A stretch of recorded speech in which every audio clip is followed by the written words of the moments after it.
The Liberals were on track to win the most seats of any party, but Trudeau's gamble to win a majority of seats failed.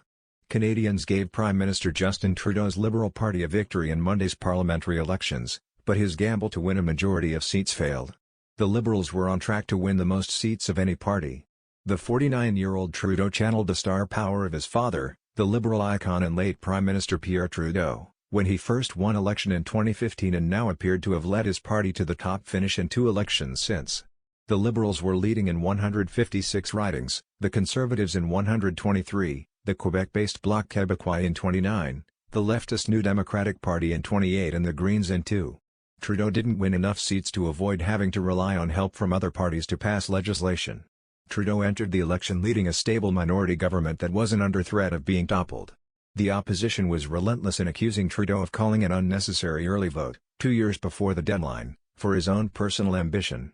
Trudeau bet Canadians didn't want a conservative government during a pandemic.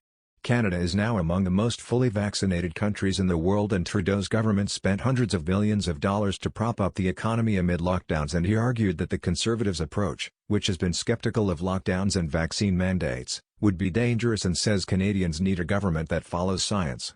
Conservative leader Erin O'Toole didn't require his party's candidates to be vaccinated and would not say how many were unvaccinated.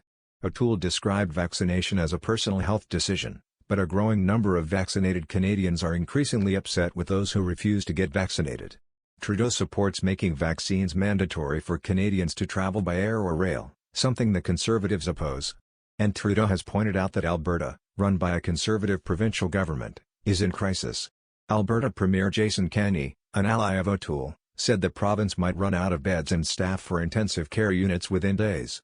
Kenney apologized for the dire situation and is now reluctantly introducing a vaccine passport and imposing a mandatory work-from-home order 2 months after lifting nearly all restrictions.